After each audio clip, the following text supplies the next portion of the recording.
This is English shorthand dictation number 265 and the dictation speed is 160 words per minute. Ready? Start. We associate globalization with the free movement of capital, labor, goods and services across national borders. However, these parameters of economic globalization cannot be viewed in isolation from other aspects such as the free exchange of ideas and practices. Especially from the viewpoint of developing nations, the benefits of increasing foreign investment in any particular sector should be assessed not only in terms of capital flows and wealth creation, but also in terms of technology transfer and the infusion of know-how and best practices. From this perspective, the legal systems in various countries have a lot to learn from each other, both in terms of institutional design and the evolution of substantive laws. However, there have also been some arguments made against the free exchange of ideas and practices between legal systems of different countries. In this note, I would like to briefly comment on the linkages between increasing globalization and the law. One approach for examining these linkages is to survey the legal challenges thrown up by the changing socio-economic conditions.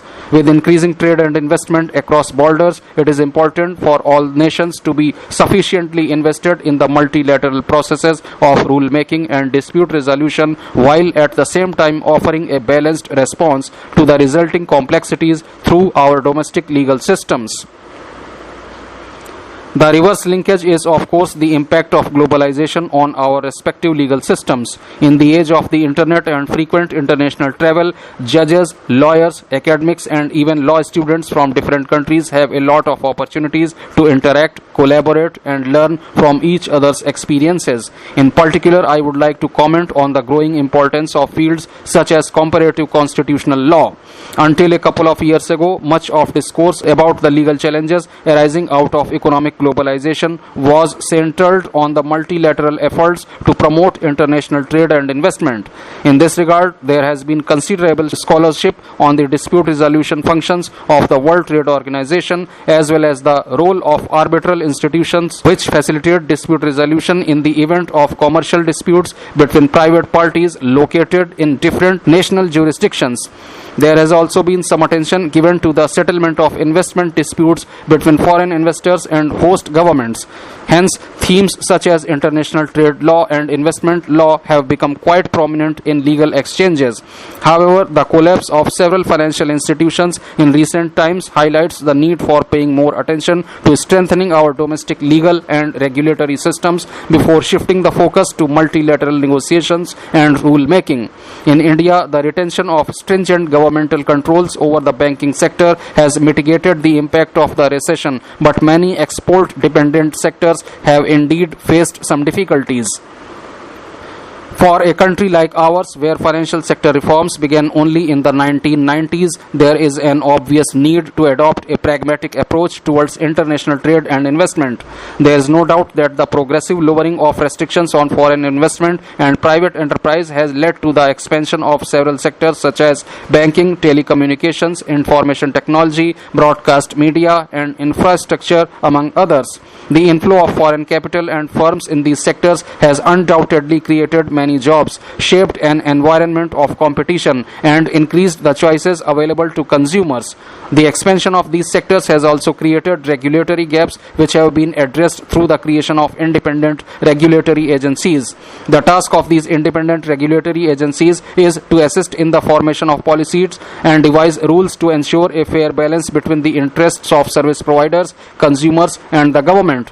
Several specialized tribunals have also been set up for sectors such as telecom, securities regulation, and competition law to expeditiously decide disputes relating to these areas. However, there is no consistent correlation between the quantitative growth of foreign trade and investment on one hand and the indicators of social welfare and inclusive development on the other hand.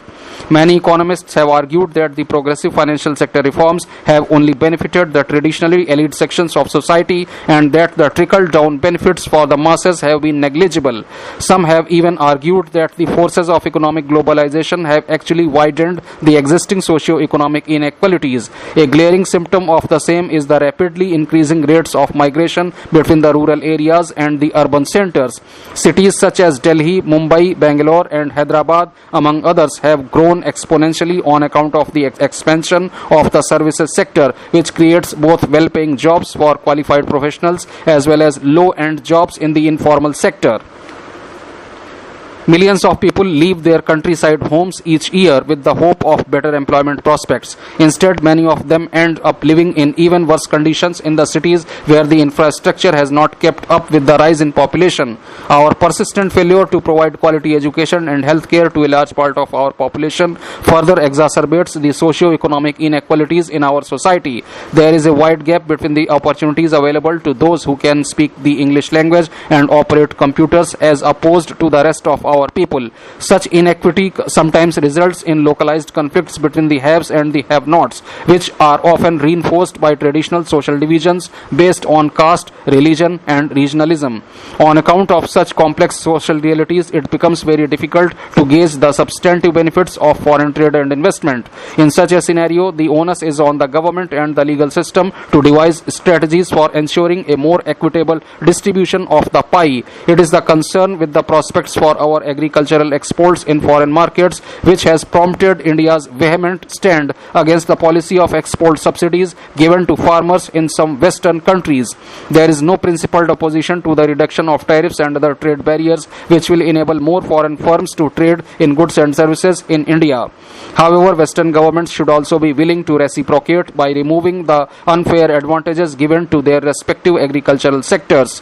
If the same is done, Indian farmers will be able to improve their earnings from exports, and the same will translate into meaningful development for our rural communities.